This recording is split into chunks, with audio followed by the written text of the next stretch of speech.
డాలర్తో రూపాయి మారకం విలువ రెండేళ్ల కనిష్టానికి పడిపోయింది. డాలర్తో రూపాయి మారకం విలువ 68 రూపాయల వద్ద కొనసాగుతోంది. చమురు ధరలు పడిపోతుండటంతో అంతర్జాతీయ ఆర్థిక వ్యవస్థపై ప్రభావం చూపుతోంది. 2013 ఆగస్టులో డాలర్తో రూపాయి మారకం విలువ 68 రూపాయల 85 పైసలకు పడిపోయింది. ఆ తర్వాత ఇప్పుడు మళ్లీ రూపాయి విలువ భారీగా పడిపోయింది. రూపాయి నేల చూపులకు అసలు కారణం ఏంటి? Rupee down danger bells మోగిస్తోందా?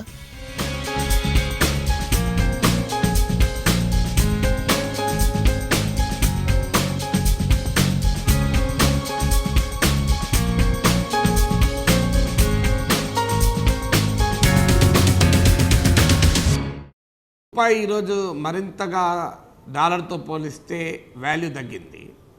ఇది గత కొంతకాలంగా తగ్గుతూ వస్తుంది. ఈరోజు 2013 నాటి స్థాయికి పడిపోయింది. అంటే మన్మోహన్ సింగ్ ప్రధానిగా ఉన్నప్పుడు యూపీఏ ప్రభుత్వం ఉన్న టైంలో మనం చర్చించుకున్నాం. రూపాయి ఎక్కడ 70 రూపాయలు ఒక డాలర్ అవుతుందేమో, 70 రూపీస్ డాలర్తో పోలిస్తే రూపాయి విలువ పడిపోతుందేమో అని భయపడ్డాం. ఇవాళ మళ్ళీ 69 రూపాయల దగ్గర దాకా వచ్చింది. అంటే ఏమి పరిణామం ఏం తెలియజేస్తుంది మనకు? ఖచ్చితంగా భారతదేశంలో ఉన్న కరెన్సీ డాలర్తో పోలిస్తే బాగా దెబ్బతినే ప్రమాదం కనబడుతుంది అనేది చాలా స్పష్టంగా అర్థమవుతుంది. ఎందుకు ఈ పరిస్థితి వస్తుంది, దీనికి కారణాలు ఏంటి అని చూసుకున్నప్పుడు, ఒకటి అమెరికాలో ఆర్థిక వ్యవస్థ కాస్తంత కోలుకోవడం, అమెరికా ఫెడరల్ రిజర్వ్ వడ్డీ రేట్లు పెంచడమే కాదు ఇంకా మళ్ళీ పెంచుతారని అనడంతో భారతదేశం నుంచి విదేశీ పెట్టుబడులు, సంస్థాగత పెట్టుబడులు అంటే మన స్టాక్ మార్కెట్లోకి వచ్చిన ఫారిన్ ఇన్వెస్ట్మెంట్ కాస్త తిరుగుముఖం పట్టింది. దీన్నే ఇంగ్లీష్లో క్యాపిటల్ ఫ్లైట్ అంటారు. ఎప్పుడైతే మన డాలర్లు మన దేశం నుంచి వెళ్ళిపోతాయో మనకు డాలర్ల సప్లై తగ్గి డిమాండ్తో పోలిస్తే డాలర్ విలువ పెరుగుతుంది. Simple economics, demand and supply. అందువల్ల భారతదేశం నుంచి భారీ ఎత్తున పెట్టుబడులు తిరుగు ప్రయాణం చేస్తే అది భారతదేశ రూపాయి పతనానికి కారణమవుతుంది. అందువల్ల ఈ క్యాపిటల్ ఫ్లైట్ కావడానికి ముఖ్యమైన కారణం అమెరికా ఆర్థిక వ్యవస్థ కాస్తంత కోలుకోవడం, దీనివల్ల అమెరికాలో వడ్డీ రేట్లు పెరగడము, ఇంకా పెంచే ఆలోచన రావడం.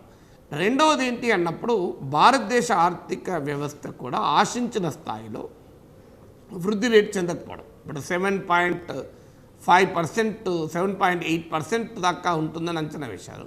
కానీ మన ఇండియన్ గ్రోత్ రేట్ 7.2% ఉంది. అందులో ముఖ్యంగా కీలకమైన ఇండెక్స్ ఆఫ్ ఇండస్ట్రియల్ ప్రొడక్షన్, పారిశ్రామిక ఉత్పత్తి సూచి ఇండెక్స్ ఆఫ్ ఇండస్ట్రియల్ ప్రొడక్షన్ 4 ఇయర్లో 4 సంవత్సరాలు ఇంత దాకా ఎప్పుడు లేదు. మ్యానుఫ్యాక్చరింగ్ సెక్టర్ 22 మంత్లోకి పడిపోయింది. అలాగే ఎగుమతులు 13 మంత్లోకి పడిపోయింది. ఎప్పుడైతే ఈ ఎకనామిక్ ఇండికేటర్స్ కూడా దెబ్బతింటున్నాయో, మన దేశ ఆర్థిక వ్యవస్థ పైన విశ్వాసం సడలినప్పుడు పెట్టుబడులు ఈ దేశం చెల్లిపోతాయి. అంటే పెట్టుబడుల స్వభావం ఏంటి? అమెరికాలో పెడితే లేదా మరెక్కడన్నా పెడితే లాభం ఎక్కువ వస్తాయన్నా వెళ్ళిపోతాయి, లేదు భారతదేశంలో ఉంటే లాభం రాదు అని అనుమానం వచ్చినా వెళ్ళిపోతాయి.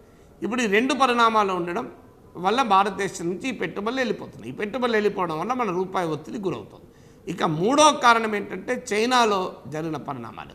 చైనా కరెన్సీ బాగా దెబ్బతింటోంది, చైనా వృద్ధి రేటు దెబ్బతింటోంది. చైనా వృద్ధి రేటు దెబ్బతినడం ప్రపంచవ్యాప్తంగా ఆర్థిక ప్రభావాన్ని చూపుతుంది. ఎందుకు చూపుతుంది అంటే చైనా ఇది బిగ్గెస్ట్ కన్జ్యూమర్ కూడా, ఒక ప్రొడ్యూసరే కాదు కన్జ్యూమర్ కూడా, అది ఆ ప్రభావం కూడా ఉంది. నాలుగవది ఏంటంటే వరల్డ్ ఆయిల్ ప్రైసెస్. ప్రపంచంలో చమురు ధరలు బాగా దెబ్బతినడంతో చమురు ఆధారిత ఆర్థిక వ్యవస్థలన్నీ కుప్పకొలుతున్నాయి. అంటే చమురు మాత్రమే ఎగుమతి చేసే బతికే దేశాలు ఉన్నాయి. ఇప్పుడు సౌదీ అరేబియా లేదా ఇతర అరబ్ దేశాలు, వెనిజులా లాంటి దేశాలు, ఈ దేశాలన్నీ కూడా దెబ్బతింటున్నాయి. అందువల్ల ఇది మరో ముఖ్యమైన కారణం. అలాంటి ఈ 4 కారణాల వల్ల భారతదేశంలో ఉన్న రూపాయి పైన డాలర్ ధర పెరిగి రూపాయి పైన ఒత్తిడి పెరుగుతుంది. అందువల్ల ఇది ఎంతవరకు పెరుగుతుంది? ఇప్పుడు 2014 మేలో 58 రూపాయల 40 పైసలు ఉండే డాలర్కు. ఇవాళ డాలర్ విలువ 69 రూపాయల దగ్గరకు వచ్చింది. అంటే అర్థం ఏంటి? ఒక 1.5 మంత్లోనే, ఒక అరౌండ్ దాదాపు ఒక 22 మంత్స్లోనే మీరు భారీగా 15% దాదాపు 15% డిక్లైన్. ఒక్క 2015 సంవత్సరంలోనే 4.5% డిక్లైన్. సో అందువల్ల ఈ డిక్లైన్ ఎప్పుడైతే బాగా అవుతుందో ఇక ముందు కూడా అవుతుందా అనే భయం ఒకటి మనకు పట్టుకుంది.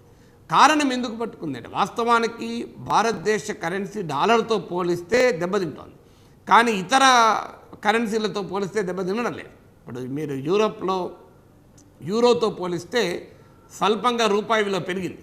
అలాగే బ్రిటిష్ పౌండ్తో పోలిస్తే మిక్స్డ్గా ఉంది, ఓవరాల్గా కాస్తంత పెరిగింది. జపాన్ యెన్తో పోలిస్తే బాగా పెరిగింది.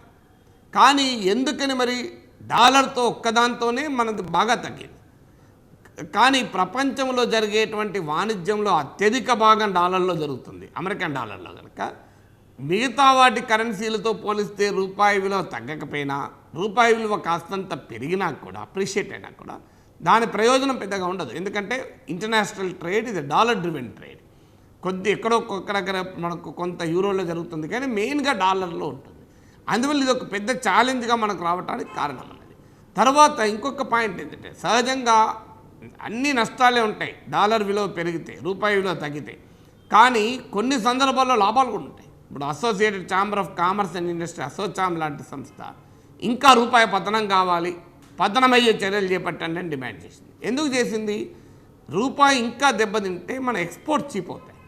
ఎందుకంటే ఉదాహరణకు మనము డాలర్ వాల్యూ పెరుగుతున్న కొద్దీ, రూపాయి విలువ తగ్గుతున్న కొద్దీ మన ఎగుమతులు చీప్ అవుతాయి. ఎగుమతులు చీప్ కావడం వల్ల మన ఎగుమతులు పెంచుకోవచ్చు అనేది వీళ్ళ థియరీ. కానీ జరుగుతున్నది ఏంటి? ఎగుమతులు పెంచుకోవడానికి కూడా కొన్ని ప్రాతిపదికలు ఉండాలి. ఇప్పుడు మనది ఒక్క కరెన్సీ తగ్గితే మిగతా కరెన్సీలు తగ్గకపోతే మనం కాంపిటేటివ్నెస్ అనేది ఉంటుంది మనకు. ఎందుకంటే మన చీప్గా కనబడతాయి వరల్డ్ మార్కెట్లో, కనుక మన ఎగుమతులు పెరుగుతాయి. కానీ ఇప్పుడు జరుగుతున్నది ఏంటి? వాస్తవంగా మన రూపాయి విలువ పతనమైన దానికన్నా కూడా ఇతర కరెన్సీల పతనం ఉన్నాయి. ఇప్పుడు చైనా కరెన్సీ ఇంకా ఎక్కువ దెబ్బతిన్నది, యూరోపియన్ యూనియన్ యూరో దెబ్బతిన్నది, అలాగే జపాన్ యెన్ దెబ్బతిన్నది, అలాగే మీకు బ్రిటిష్ పౌండ్ కూడా దెబ్బతిన్నది. ఆ మాటకు వస్తే మనకన్నా ఎక్కువ దెబ్బతిన్న కరెన్సీలు ఉన్నాయి. మనకన్నా ఎక్కువ దెబ్బతిన్న కరెన్సీలు ఉన్నప్పుడు ఆటోమేటిక్గా ఈ ఎగుమతులు మనవి పెరగడానికి స్కోప్ ఉండదు. ఇదొక ఛాలెంజ్. ఇక రెండవ ఛాలెంజ్ కూడా ఏంటంటే, ఎప్పుడైతే గ్లోబల్ వ్యవస్థలో ఇప్పుడు చైనా లాంటి దేశం దెబ్బతినడం, ఇంకా ప్రపంచ ఆర్థిక వ్యవస్థ కోలుకోకపోవడం వల్ల మనది చీప్ అయినా కూడా కొనేవాడు ఉండడు. చీప్ అయినా కొనేవాడు ఉండకపోవడం వల్ల కూడా మన ఎక్స్పోర్ట్స్ పెరగడం లేదు. అందువల్ల ఎక్స్పోర్ట్స్ పెరగకపోయినప్పుడు మనకు డాలర్లు రావు. ఒకవైపేమో డాలర్ ధర పెరుగుతోంది, మరోవైపేమో మన ఎగుమతులు పెరగకపోవడం వల్ల డాలర్లు రావు. అందుకే ఇవాళ చూడండి, రూపాయి విలువ ఇంత పతనమైనా కూడా మన ఎగుమతులు పెరగడం లేదు. ఇవాళ 13 నెలల కనిష్ట స్థాయికి 13 మంత్ లోయెస్ట్ లెవెల్లో మన ఎక్స్పోర్ట్స్ ఉన్నాయి. కారణం ఇది. ఇప్పుడు నేను చెప్పిన కారణాల వలన మన ఎక్స్పోర్ట్స్ పెరగడం లేదు. ఎక్స్పోర్ట్స్ పెరగకపోవడం వల్ల మనం డాలర్లు సంపాదించుకోలేము.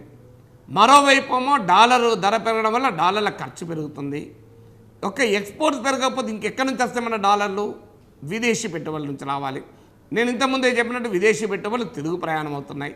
తిరుగు ప్రయాణానికి కూడా కారణాలు చెప్పాను. ఇక మూడోది ఎక్కడి నుంచి వస్తే డాలర్లు అంటే మన ప్రవాస భారతీయులు పంపే డాలర్లు. ప్రవాస భారతీయుల్లో 2 రకాలు వాళ్ళు. ఒకరు ఎన్ఆర్ఐ, అఫ్లియేట్ ఎన్ఆర్ఐ, అంటే సంపన్న ప్రవాస భారతీయులు. ఇప్పుడు అమెరికాలో, బ్రిటన్లో ఉన్నవాళ్ళు. వీళ్ళు ఏంటంటే వీళ్ళు ఇంటికి పంపాల్సిన అవసరం ఉన్న వాళ్ళకి కారు. ఇదివరకు ఏమైనా పంపుంటే సరిపోతుంది. వీళ్ళు ఎందుకు పంపుతారు ఇంటికి? తండ్రికి పంపితే తండ్రి తీసుకుపోయి ఎక్కడైనా ల్యాండ్ కొంటాడేమో, రియల్ ఎస్టేట్లో పెడతాడేమో అని పంపుతారు.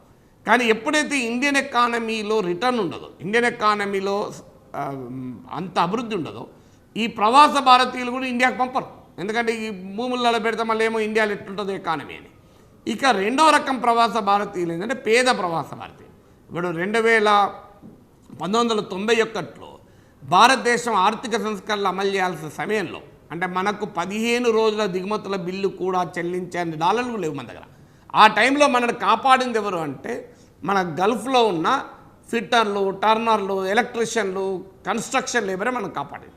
ఇప్పుడు వీళ్ళు మనకు వెనక్కు పంపాలి. సమస్య ఎక్కడ వస్తుందంటే వరల్డ్ ఆయిల్ ప్రైసెస్ బాగా దెబ్బతినడం వల్ల, ప్రపంచ చమురు ధరలు ఇవాళ లోయెస్ట్ స్థాయికి రావడం వల్ల చమురు ఉత్పత్తి చేసే ఈ గల్ఫ్ దేశాలన్నీ ఆర్థికంగా సంక్షోభంలో ఉన్నాయి. సౌదీ అరేబియా కూడా తీవ్రమైన సమస్యలు ఎదుర్కొంటుంది.